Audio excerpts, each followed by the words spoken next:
আজ আমি তৈরি করব সজনে পাতার পকোড়া। পাতাগুলিকে এইভাবে ছাড়িয়ে নিতে হবে। সমস্ত পাতাগুলিকে ছোট ছোট করে ছাড়িয়ে নেব। পাতাগুলিকে আমি এইভাবে ছাড়িয়ে নিয়েছি।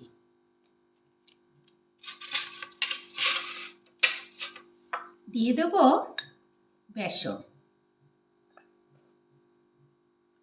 দিয়ে দেব চালের গুঁড়ি,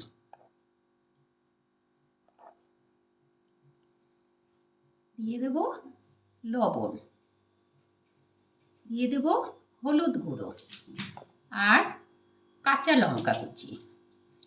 সমস্ত উপকরণ দিয়ে আমি এটাকে পাতাটাকে অল্প অল্প জল দিয়ে মেখে নেব। কড়াইতে দিয়ে দিই সাদা তেল।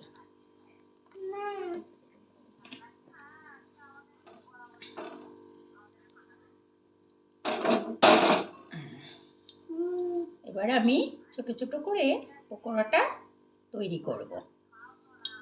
সজনে পাতার পকোড়া খেতে যেমন স্বাদ, তেমনি এটা ভীষণ উপকারী। ছোট ছোট করে পকোড়াটা আমি,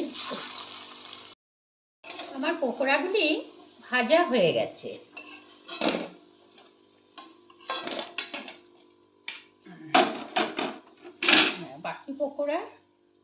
বাকি পকোড়াগুলোও আমি ভেজে নেব। মুচমুচে খাস্তা পকোড়া একদম সুন্দর মুচমুচে হয়েছে। এটা